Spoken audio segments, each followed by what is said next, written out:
Welcome back, everyone. Okay, let's dive right into this.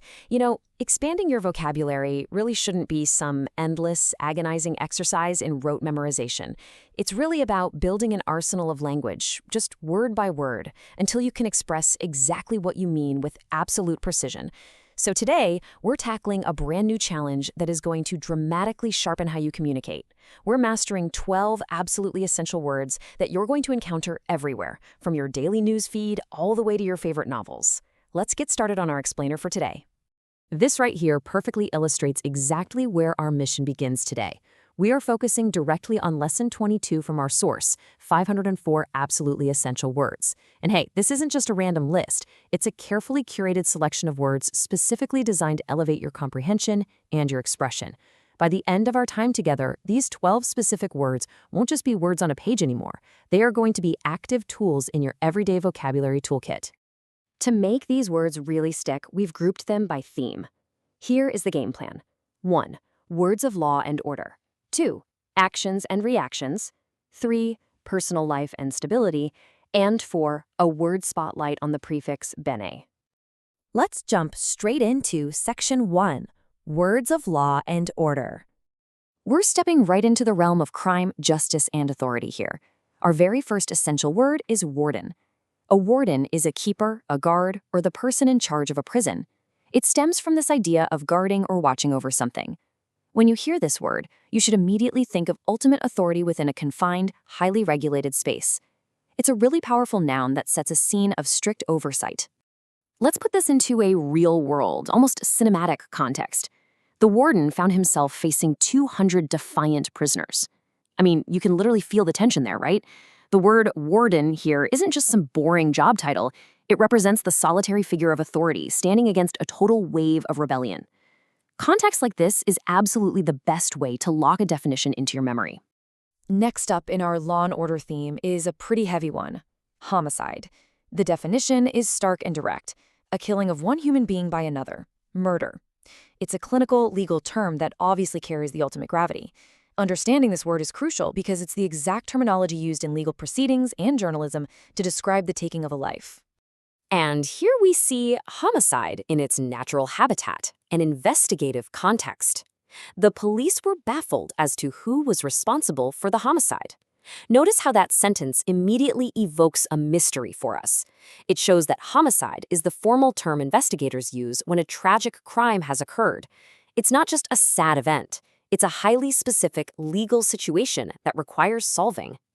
Now, this next one is interesting because some words have a dual nature, and delinquent is a perfect example of that. It can mean an offender or a criminal, which fits our legal theme perfectly, of course. But notice that last part, behind time.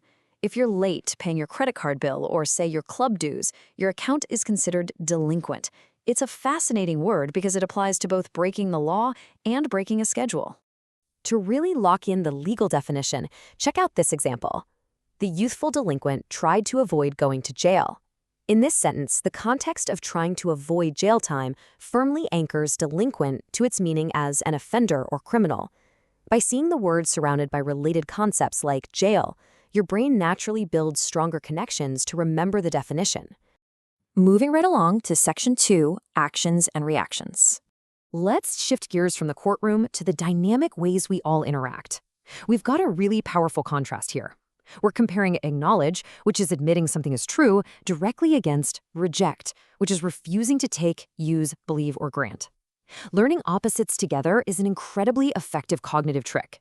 By anchoring acknowledge as pulling something in or accepting it, and reject as forcefully pushing it away, you basically memorize two essential words for the price of one. Let's look closely at reject in action. The reform bill was unanimously rejected by Congress. This is a definitive, action-oriented sentence. The word rejected here doesn't just mean they casually said no. It implies a formal, total refusal to accept the bill. It's a hard stop. Whenever you need to describe a really firm refusal, reject is your go-to power verb. Building on that whole idea of forceful actions, we arrive at deprive. The definition is pretty blunt: to take away from by force.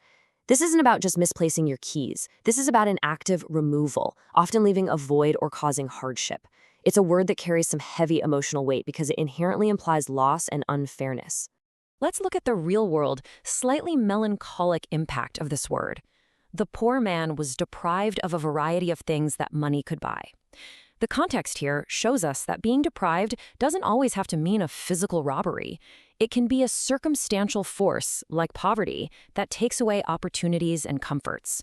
It really highlights the deeply human element of our vocabulary. Which brings us to Section 3, Personal Life and Stability. Now we're zooming in on words that describe the very fabric of our daily lives and our chosen paths. A really foundational word for discussing this is vocation. It means occupation, business, profession, or trade. But it often carries a much deeper connotation than just a job. A vocation is often seen as a calling, literally your life's work. If you want to elevate your professional vocabulary, simply replacing the word job with vocation in the right context makes a massive difference in how you sound. So the absolutely crucial point about our next word, unstable, is its versatility. The definition is not firmly fixed, easily moved or overthrown. You could definitely use this to describe a wobbly table or a stack of blocks, but it's equally powerful when applied to abstract concepts, like an unstable economy, an unstable chemical compound, or quite often, a person's state of mind. And here we see that human application perfectly. An unstable person will panic when he or she is in trouble. By placing unstable right next to person and panic, the sentence relies on our empathy to understand the definition. It describes a delicate emotional state that is easily shaken by difficulty. Context really is everything, and this sentence makes the definition instantly relatable. Okay, time to wake up those brain cells. We are officially transitioning from passive listening to active recall. The source material brilliantly includes exercises to immediately put these words to the test, and that's exactly what we're going to do right now. Active recall is basically the secret sauce to moving these words from your short-term memory straight into your long-term vocabulary vault. Let's tackle a really quick matching challenge. Let's rapidly connect the themes we just built. First, warden. Who is that? Right, it matches with C, the person in charge of a prison. Next, homicide from our law and order theme. That pairs directly with A, murder. Finally, our strong action verb, reject. That hooks up with L, refuse to take, use, believe, or grant. See how quickly those connections fire when you've structured your learning? You are actively conquering this lesson. Finally, Section 4, Word Spotlight, the prefix ben. I absolutely love this part of the explainer because it's literally like handing you a master key to the English language. Bene equals good. This prefix comes straight from Latin, and honestly, whenever you see it attached to the beginning of a word, you immediately know that the word has something to do with something positive, helpful, or good. It is a massive, massive shortcut for reading comprehension. Let's prove just how powerful this is by looking at a list derived directly from our source. Look at these words: benefactor, beneficent, beneficial, benevolent, benign. Even if you don't know the exact dictionary definition of every single one of these, you now know, for sure, without a doubt, that they all describe something good. A benefactor does good deeds. Something beneficial is good for you. A benign condition is a good or at least a harmless outcome. It's just one prefix, but it gives you endless vocabulary power. So, we've mapped the words, we've tested our recall, and we've unlocked a master prefix. But knowledge isn't power until it's actually applied. So I want to leave you with this final provocative thought. Which of the 12 words from Lesson 22 are you going to use in a sentence today? Seriously, don't just let this explainer fade away. Pick one word, maybe vocation, maybe deprive, maybe unstable, and force yourself to write an original sentence right now. Take ownership of your new vocabulary. Thanks for focusing in with me today, and as always, keep learning.